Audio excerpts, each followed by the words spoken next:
When Minda opened the envelope, her hands trembled. She had imagined this moment for years. Late night studying, unpaid internships, networking events where she rehearsed her elevator pitch in the mirror. Now the words were real, printed in neat black ink. Her laughter spilled into the quiet living room. She pressed the letter to her chest, feeling the warmth of her own heartbeat beneath it.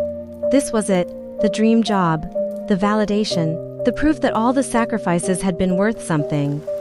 That night, she called everyone, her parents, her college friends, her favorite professor. She promised she would visit soon. She promised she would celebrate properly. But first, she said, she had to prepare. The job began with bright lights and polished floors. Her badge felt like a medal when it first clipped onto her blazer. She arrived early, left late, volunteered for projects no one else wanted. Her supervisors praised her drive. Promotions followed, raises, a corner desk with a city view. Each achievement felt like another rung climbed. But life outside the office became quieter.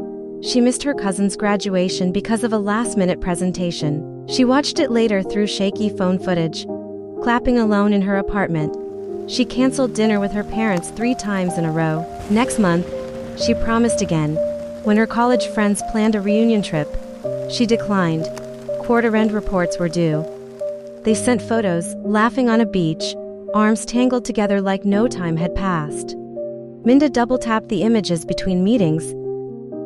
There was someone, once, his name was Aaron. He admired her ambition at first. He brought her coffee during late nights at the office. But, eventually, admiration turned into absence. "You're here," he told her gently one evening, gesturing to her laptop glowing between them at dinner. "But you're not really here." She meant to fix it. She meant to make time, but the next promotion was within reach. Years blurred. Titles grew longer. Her salary grew higher. Her apartment grew larger. Her circle grew smaller. One afternoon, nearly a decade after that offer letter arrived, Minda found herself alone in her glass-walled office long after sunset. The city lights flickered like distant stars below her. Her phone buzzed, a notification from social media.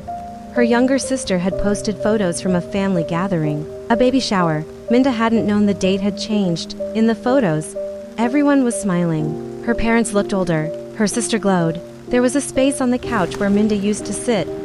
She stared at the image for a long time. Her calendar was full. Her inbox overflowed. Her performance review that morning had been glowing, indispensable. Her boss had said. The word echoed strangely. She looked around her office. Awards on the wall. Framed certifications, a sleek desk untouched by personal photographs. No birthday cards pinned to corkboards. No candid snapshots taped to monitors. She tried to remember the last time she had laughed without checking the time. The last time she had stayed somewhere with no agenda. The last time she had chosen someone over work. The offer letter had once felt like the doorway to happiness. But somewhere along the way, happiness had become a moving target, always attached to the next milestone, the next bonus, the next validation. She had mistaken achievement for fulfillment, success for connection, motion for meaning. That night, for the first time in years, Minda shut her laptop before finishing everything. The work would still be there tomorrow. But time, she was beginning to understand, would not. As she stepped into the elevator, descending from the height she had fought so hard to reach, she felt something unfamiliar, not regret, not exactly, but clarity. The illusion had been shiny and convincing. It had applauded her dedication and rewarded her endurance. Yet real happiness, she realized, had never asked her to choose, and perhaps, if she was brave enough, it still wasn't too late to redefine what success meant. For the first time in years, she called her sister. And this time, when her sister said, "We miss you," Minda didn't promise next month. She said, "I'm coming." When Minda stepped off the train, her stomach fluttered the way it had years ago when she opened that offer letter. Only this time, she wasn't chasing anything, she was returning. Her sister spotted her first. "Minda," the word broke through the small crowd at the station, and suddenly there were arms around her, tight, warm, familiar. Her sister smelled like vanilla and laundry detergent and home. Minda didn't realize how much she'd missed that scent until her eyes filled with tears. "You're really here?" her sister asked, pulling back to look at her. "I'm really here," Minda whispered. At her parents' house, nothing and everything had changed. The same creaky step near the hallway, the same family photos lining the walls, Except now there were new ones she wasn't in. Her mother held her face in both hands. "You've been working too hard," she said softly, not accusing, just knowing. Dinner that night stretched for hours. Laughter overlapped. Stories spilled out. Her father rattled an old childhood memory that made everyone groan. Her sister showed her ultrasound photos in person this time. Minda noticed the details she had once rushed past. The way her mother hummed while clearing plates. The way her father's hair had turned almost completely gray. The way her sister instinctively leaned into her shoulder while scrolling through pictures. No one asked about her title. No one mentioned her salary. They asked if she was sleeping enough, if she was eating well, if she was happy. The question lingered. Over the next few weeks, Minda did something she hadn't done in nearly a decade. She unplugged. She requested extended leave. Her boss sounded surprised, almost unsettled, but approved it. The world did not collapse in her absence. Her inbox did not determine the sunrise. She attended her friend Danielle's backyard barbecue and stayed until the fireflies came out. She helped her mother plant tomatoes in the garden. She sat in the front row at her cousin's graduate school ceremony, not through a screen, but in a folding chair under the open sky, clapping until her palm stung.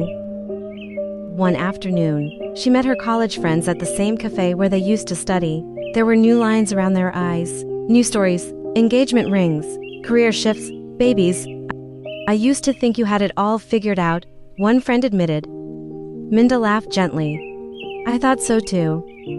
Later that evening, walking alone beneath a peach-colored sunset, she realized something profound. She had been chasing applause, but happiness had never been loud. It was quiet mornings with coffee, and no rush. It was her father's hands squeezing her shoulder. It was her sister's laughter echoing down the hallway. It was being present enough to notice. The job had given her achievement, but these moments gave her meaning. For the first time, her calendar had blank spaces, and instead of panic, she felt possibility. One Sunday, gathered around the dining table, her family bowed their heads before a meal. Minda didn't rush the silence. She let it settle.